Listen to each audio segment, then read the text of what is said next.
So part two of the condo turned into the blue house. Condo turned into the blue house. Alright, so my father's going to move in and hold down the $1,300 and $50 a month mortgage. In order to do this, to help him do this, what I'm going to do is on a couple different deals that we have. There's one deal that I manage for him that he owns because he's outside of state, and I make $135 for managing that property. We have another deal where I make $125 to manage the property and $175 in rent. So what I told him was that he could manage his own house, essentially. I'll help him if need to for free, but he gets $135 back there.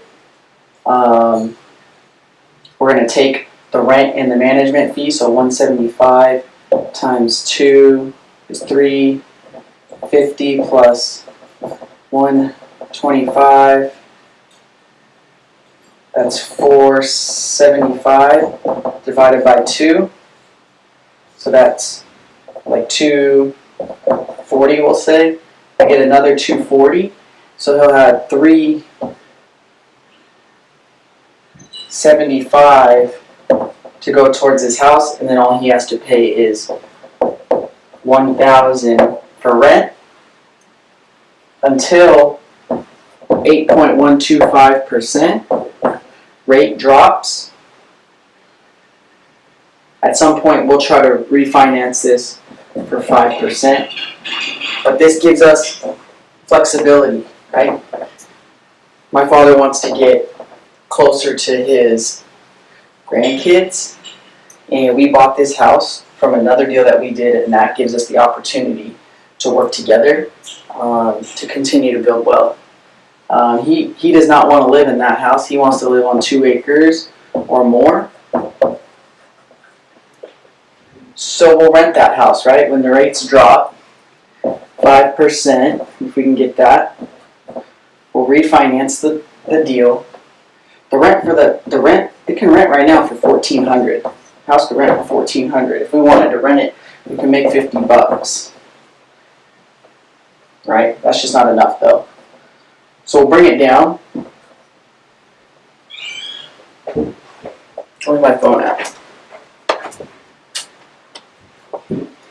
Anyways, we'll refinance it, bring the loan down, to like $1,000. Right? Maybe add a little money into the deal, take less equity. Maybe it works out where we get some money. And then we'll rent it. The rents will go up so we can make $500 cash flow down the road. But until then, we've purchased an undervalued asset, a home that's below the median, 3-bedroom, 2-bath with the garage on half an acre in an area that's growing. So that $200,000 house, and this is why this is also important. Let me show you guys.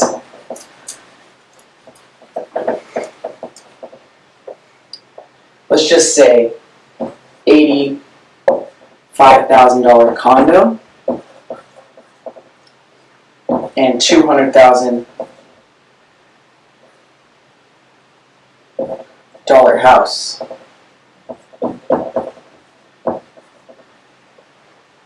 So if this one's appreciating at 5%, you're going to make like what, $4,000 a year in appreciation?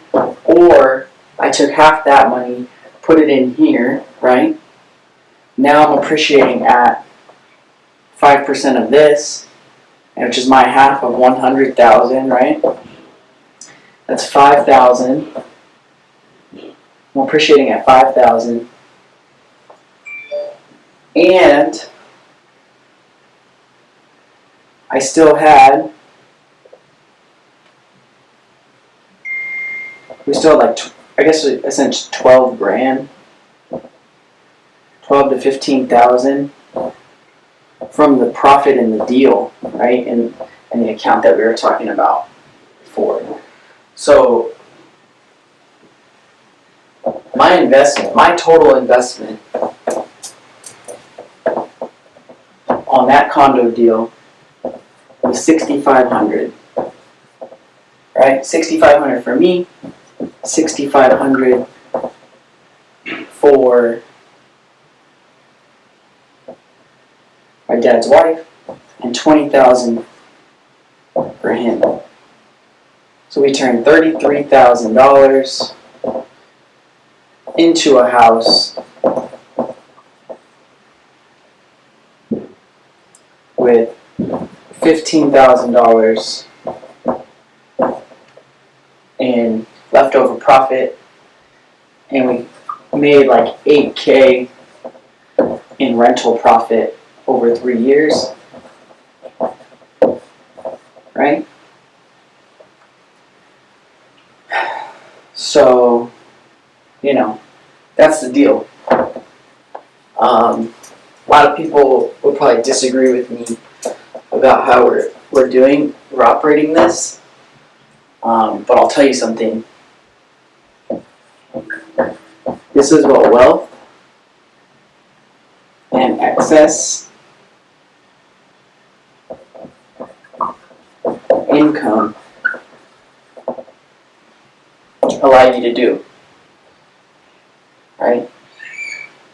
So I would say this is a rich man's play.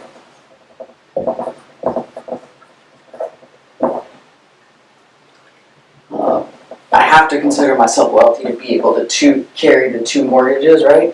But look at it like this: I'm carrying $700 for that mortgage and $600 for my mortgage. That's only what's that? $1,300. $1,300. That's the same amount I was paying for an apartment, a 1-bedroom in California. $1,300. So I moved to North Carolina and I can buy 2 houses, bought in 2 houses. This is with a partner for the same price. But that's all mindset, right? So taking action, thinking about it, holding thought, developing relationships, you know. So now I'm in on roughly 4 deals. So the theme deal is what I call it. Northwoods, Blue House, and land deal that we have. 9 acres.